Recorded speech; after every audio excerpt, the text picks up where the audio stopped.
Tell me if this sounds familiar. New technologies introduced.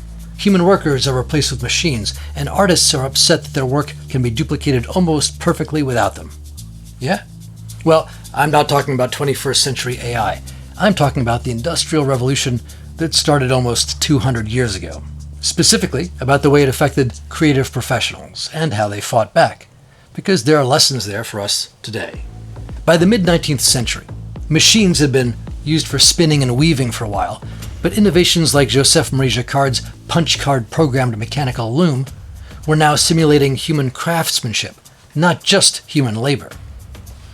First with textiles, then with furniture and housewares, factories were churning out mass-produced products that were comparable to human-made ones. Just like artists and musicians today, watching computers create content in seconds that would take people hours or days, the artisans of that time needed a way to differentiate their work from the products of industry. What they came up with was called the arts and crafts movement. Now, this isn't like the arts and crafts you may have done with popsicle sticks in third grade. It's a professional movement spearheaded by influential thinkers, especially John Ruskin and William Morris in England, and Gustav Stickley in the US. Now, to be clear, Morris and Stickley both had their own factories, so they weren't against technology or industrialization. They were against the way that technology was dehumanizing society by treating people as interchangeable and ultimately disposable parts of a machine. So, instead of calling for destruction, the movement called for creation. Instead of machine-like perfection, the arts and crafts aesthetic called for revealing skill and authenticity by exposing the tool marks, tiny irregularities, and subtle variations only found in handmade products. For example, while other factories churned out cheap, machine-printed wallpaper, William Morris made his own wallpaper even more labor-intensive to produce.